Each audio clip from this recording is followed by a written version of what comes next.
What should the Flyers starting lineup be on opening night? Charlie and I discuss how do we handle the Risto injury? How do we handle Forster? Does Luchanko make this team? Who else could possibly be a surprise? Find out on the shootout. Let's look at your top line to start. Sure. So my ideal game one top line is I want to see if the line that they closed the year out with, the Travis Konechny, Sean Couturier, and Matvei Michkov line, I want to see if that can carry over what it showed at the end of the year. They probably didn't use it enough last year. I, too, want to see Matvei Michkov and Trevor Zegras together at some point, and I'm sure they will. They change lines all the time. But I'm expecting them to get enough time together on the power play because I can't imagine a world where they're not both on power play one. And I just want to see what this trio can do given, a month and a half to start the year, because Michkov was scoring a ton. Couturier was scoring a lot. And Konechny, Konechny was going through his end of year slump, but he was producing too. You have right now the two best wingers on the team in Travis Konechny and Matvei Michkov. And in Couturier, you have the most established center. Now, hopefully, Trevor Zegras will prove to be better than Sean Couturier is, because that would mean that the Trevor Zegras trade worked out. But right now, Sean Couturier is your most established, most accomplished center on your roster who finished out last season quite strong, both from a scoring and a play driving standpoint. I want to see what that trio can do together to start the year. Yeah, I very much understand that. And listen, if that's the top line, I am all for it because they were good last year. They got away from it. And that's kind of, I think, when Michkov went through his little slump, and lo and behold, they reunite at the end of the season, and they're very good together again. My thing is, I don't see Sean Couturier as the long-term center for Matvei Michkov. It's time to try him out with someone with similar skill. I think Coots and Mish match each other IQ-wise, and that really helped. But I want to see the top line of Coots and TK with Owen Tippett. Owen Tippett needs a bounce back year, and in this new offense that will not be nearly as rush based. I don't think it's going to be like you said. I don't think it's going to be a 40% controlled entry rate or whatever. Yeah, they're going to be way down. They're not going to completely. You do have to cater to the skill you have, and you have these guys. They have TK. They have Owen Tippett. They have Matvei Michkov. They're going to still have some rushes. They are going to try to create that way. But you need to establish a forecheck. That's what they want to do. Rick Tocchet said it to us when we interviewed him day 2 of the draft. I want more possession time in the offensive zone. Couturier, pretty good at that. Pretty good at establishing possession in the offensive zone, creating second chances with his body and with his stick. And I think that would really benefit Owen Tippett. So I have Coots, TK, and Tippett together because – okay, we need him to learn to be more than just a one and done player. How do you do it? Put him with TK and put him with Coots. See if that works. Have him with the other, highest paid forwards on this team. Get your veterans out there. See if they can kind of set the tone as the top line and take a little bit of pressure off of a sophomore in Michkov, off of Zegras, who the expectations are going to be very high from at least the fans, if not the entire organization, and put them together down on line 2. But let's see what your line 2 is with, I assume, Zegras in the middle? Yeah. And I like the idea with Tippett of, I do not have him in this spot, but I like the idea of giving him the chance to rebound from what was clearly a down year. So I don't dislike the idea of having Tippett up with the big guns, if you want to call Couturier and Konechny that. For me, as I said, I'm keeping Michkov away from Zegras at 5-on-5 to start the year, but I am using Trevor Zegras as my second line center to start the year. I want him to get a long look down the middle. I do not want the Flyers just be like, 2 weeks in, his faceoff percentage is 42. All right, he's on the wing. Now, I want him to be down the middle for a while. It's probably the position that best fits his offensive skill set. He just needs to get to the point where he's passable defensively and then get his offense back going. And then suddenly the Flyers have a really good top 6 center. So Zegras centering the second line. I'm giving him Tyson Forster. I'm imagining a dream world where Forster is ready to go for game 1 because I want him ready for game 1 from he can really help the team standpoint. I think he can really help Zegras because Zegras could certainly use a play driving winger, a bigger guy to win the battles along the boards to make his life easier. I think that could be a fit that could really work. And then on the left side, I'm giving him Alex Bump. I'm putting the rookie on the roster. I think he's going to have a really strong camp. And I kind of like the idea of Zegras being, more of a perimeter type guy in the offensive zone. Bump loves to go to the dirty areas. He loves to carry the puck to the dirty areas, but he loves to go to the dirty areas, and he's a pure shooter. He shot a ton in his last year in college. He did the same thing in development camp. He has a plus shot. Like the idea of maybe trying to see if there's some Zegras Bump chemistry to start the year, and then Forrester being the guy who makes them able to spend more time in the offensive zone to create those opportunities. Now, I have Zegras and Michkov together on this de facto second line here, and perhaps this lasts all of, a few minutes. And it's, what, these two together on the power play, that's enough. But at 5-on-5, we are going to want to split them up. Maybe their skills overlap too much. We talked about this with Michkov and Tippett last year. There's only one puck. And in Tippett, a volume shooter, did that really benefit him playing with Matvey? Now, Matvey set him up quite a few times that he wasn't able to convert on, but a down year. But regardless, maybe this just doesn't mesh. But I would like to see, at least for a little bit, Zegras and Michkov together. And in terms of the support on the other side, I'm thinking of it kind of the same as you. You have Bump in this spot.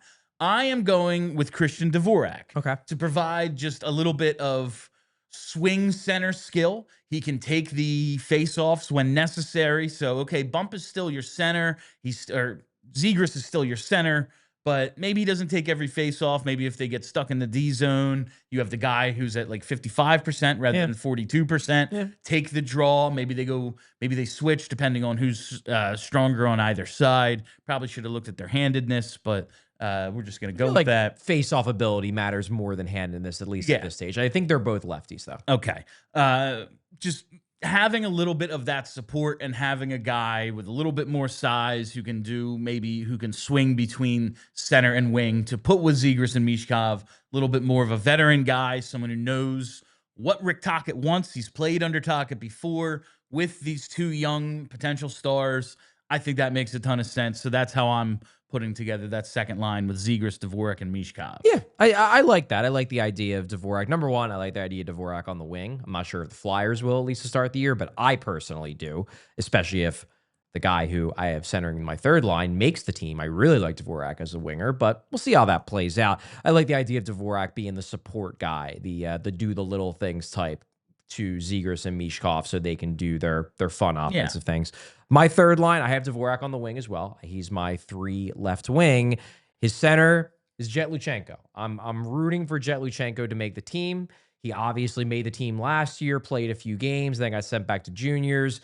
I want to see him have the camp he had last year, except with points. Last year, he did little things. He showed his speed, didn't really score at the NHL level when the games mattered either. If he could do what he did at last year's camp, but finish with 4 or 5 points in preseason games, I think he makes the team. And I think he's capable of that. And then on the other side, I'm giving him Owen Tippett. One thing I would love about this line is the speed.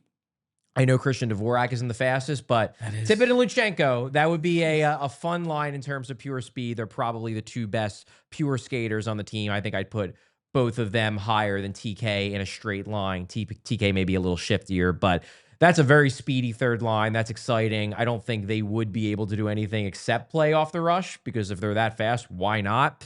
It might not be the best fit for Tippett because, he didn't have the great year last year in terms of scoring, and now you're putting him on a line with Dvorak and then an unproven rookie. But you know what? The way I'm looking at it is, actions have consequences. You didn't have a good year. You got to earn your way up the lineup. So I'm putting him on line 3 to start because I think based on his play last year, that's where he deserves to be. Not to mention, dog, you're one of the highest paid players on this team. Drive a line. Yeah. I would like someone to get Owen Tippett the puck, but get yourself the puck. Yeah. Create your own shot, because that's what we need you to do. We need you to score 30-plus goals, and you're going to have to do a lot of the work to do that. It's not always going to be we have Claude Giroux setting you up, Sometimes a goal scorer has to create his own shot. My third line, I am keeping Cates and Brink together. One of the better, the only real line that could establish a consistent forecheck last season with Tyson Forster. And this is probably the biggest difference in our lineups to this point. yes, this is like, oh, what's your ideal lineup? I am just kind of being Tyson Forster isn't going to be there. And so I'm counting him out at least to start the season. This is supposed to be opening night. Hopefully he's back in a couple of weeks to start. But I just, I've heard too many of these. Oh, yeah, we'll see things. And Yeah, then and then it's, he well, misses we 3 never months. see. Yeah. Yeah. And then he's here after, the freaking Olympic break in February. Yeah. Or he's Ryan Ellis. Yeah. Or, yeah. Never appears again. God, no. God, no. But I have Cates and Brink together, and I'm giving them someone I think would be a pretty adequate Tyson Forster replacement in Alex Bump. Interesting. A straight line player. He can help on the forecheck. These guys showed they were pretty good at it. You talk about his plus shot. That is one of the things we talk about with Tyson Forster that he brings to that lineup. We have a natural left winger to put here. Bobby Brink, more of a playmaker with a pure shooter. I think this works as a line. We'll see if Kate sticks at center, but this is how I'm going to start it because this was a very effective, at least two of these three guys. And I think Bump kind of subs in well for Forster. Yeah, that's an interesting idea. I don't think Bump brings the same prowess along the boards that Forster does, but I like the idea of Cates and Brink turning that line into a cycle line and then having Bump be the shooter on the cycle line. That is intriguing to me. And it would give Alex Bump the support of two guys who put together the best play driving line for the Flyers last year. Could mean a lot of offensive opportunities for him, and we could see what the kid has on the attack. That'd be cool. All right. What do you have at line 4, Chuck? Yeah, I think with this line, I'm more thinking about this as almost like a 3B rather than a fourth line. Like the Luchanko line is 3A. This is 3B because I have Noah Cates centering the fourth line. And Noah Cates, based on the way he played last year, should not be a fourth line center. I think he would get more minutes in this role than the average fourth line center. And I'm also giving him Bobby Brink, who also deserves to be higher than the fourth line, given the way he played last year. But I am giving them Garnet Hathaway. And I think the way I'm looking at it, kind of a similar way you're thinking with Bump, I think Hathaway can replicate the non-shooting elements of Forster the best. He doesn't have the offensive skill that Forster does. He doesn't have the shot. That's clear. But he does have that strength along the boards. He has the physicality, not in the sense of, Forster isn't going to be throwing big hits, but he's willing to battle. He's willing to create leverage with his size. Obviously, Hathaway's willing to do that as well. And Cates and Hathaway got some time together 2 seasons ago at the end of that season. It showed some chemistry. So I like the idea of maybe having, 2 second lines in the Couturier and Zegras line, and then 2 third lines in the Luchanko and Cates line. And maybe that's how you make up for the fact that you don't yet have a clear-cut first line. All right, I went a little different here on the fourth line. Obviously, Garnet Hathaway, they love him. Yeah. He's a staple in this lineup. One of those, he can play in my team. It's just like how much. I have Jet Luchanko centering the fourth line, and this is one of those situations of, okay, he's your 4C, and maybe that's not ideal for a 19-year-old, but we're going to find him playing time. We're going to have him on the second power play unit. We're going to have him on one of our PK units. He's going to be in the rotation.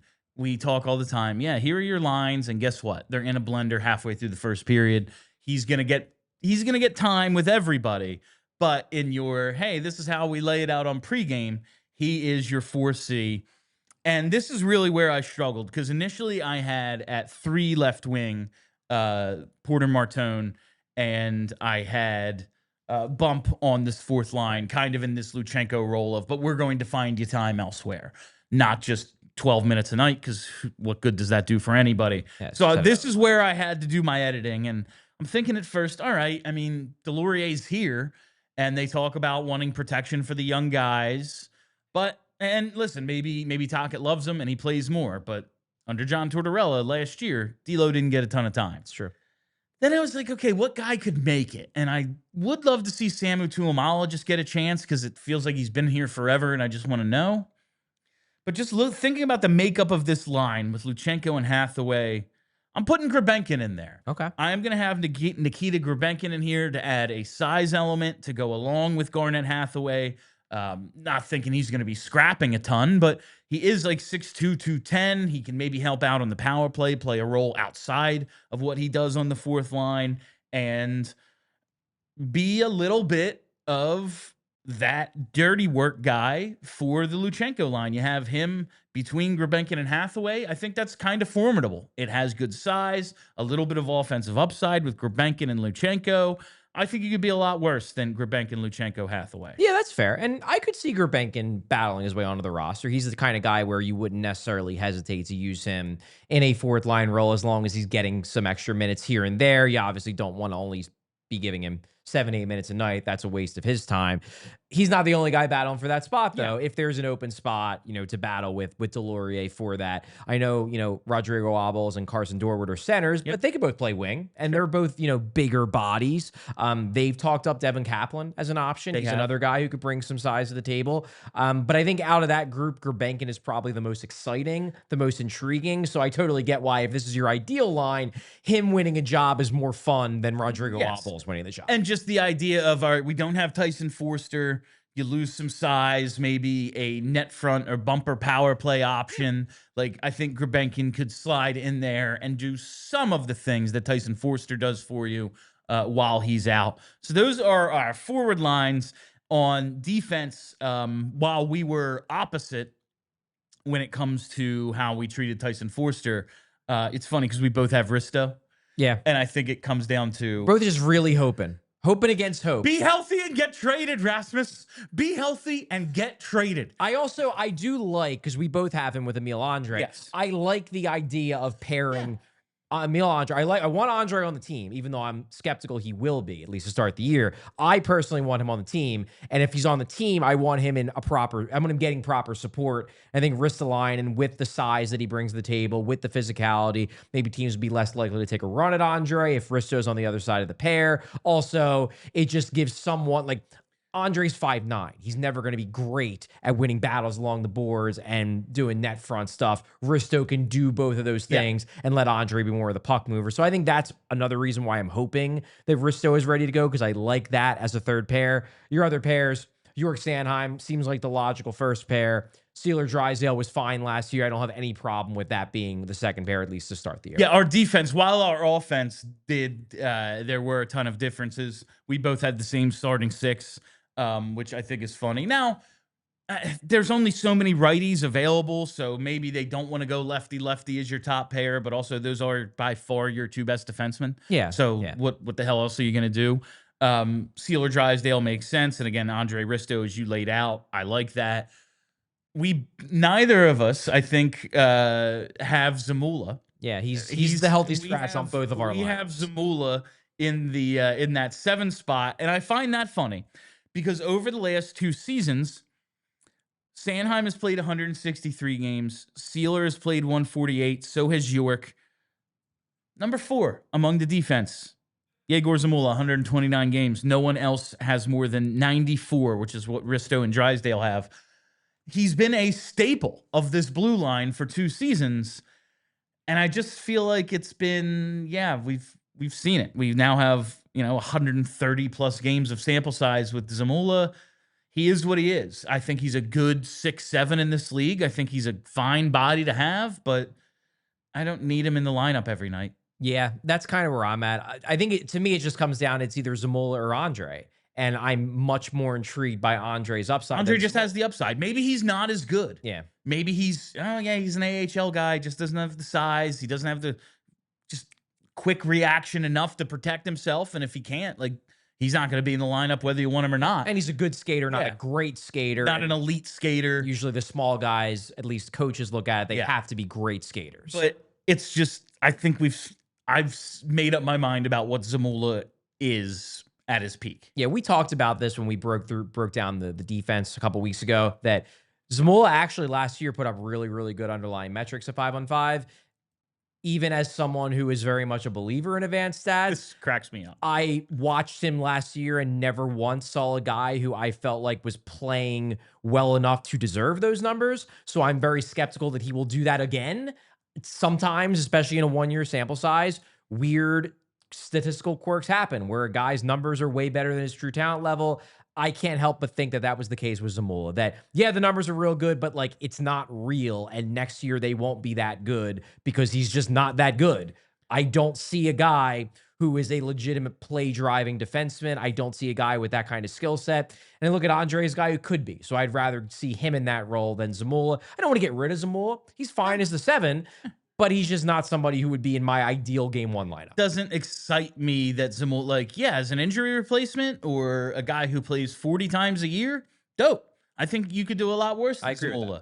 But yeah, like if the 2010 team had Zamula for 15 minutes a night, they win the cup. Much better than Ryan Parent. Yeah, they probably win the freaking cup. But like, I don't need him, especially now as we're doing the assessment of younger guys.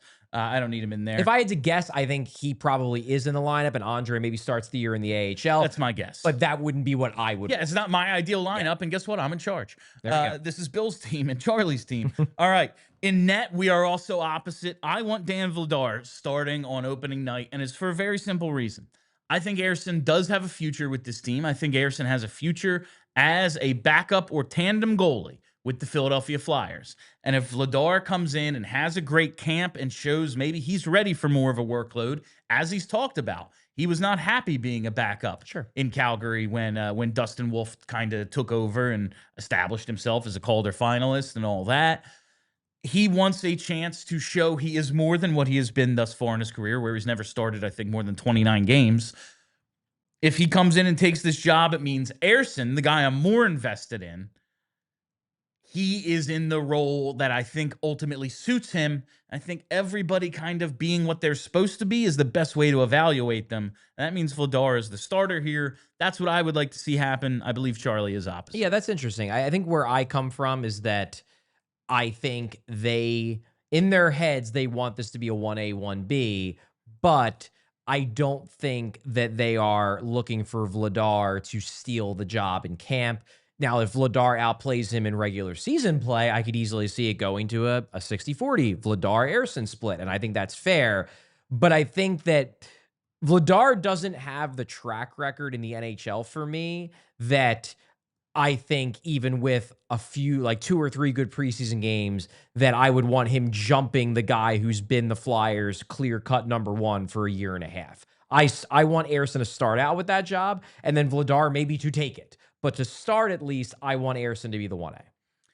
All right. That is all the time we have for you on this episode of the Shootout with our ideal starting lineups. My name is Bill Matz. That is Charlie O'Connor. Till next time, be excellent to each other.